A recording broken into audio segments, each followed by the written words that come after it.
এই কালকে লেছি 3.5 লাখ টাকা দা কি জলে বুঝো না হ্যাঁ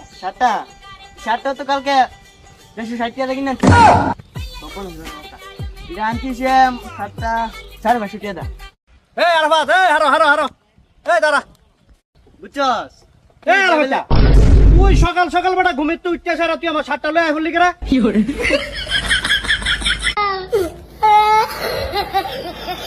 সব আমার শার্টটা কিনতে আইব এই সামান্য একটা শাড়ির লিগা গাড়ির লিগা আপনি চাইতেছেন তুই যখন আমার আপনি টাকা আমার নিয়ে জীবন নষ্ট করছেন এই ছোট ভাইয়ের সামনে তুই যখন গাড়ি চাইছ আমি দিছিনি তুই যখন মোবাইল চাইছ আমি দিছিনি যখন যেটা চাইছ তোরে দিতাছি তুই সকালবেলা আমার শার্টটা কিনতে আইবলি কেরা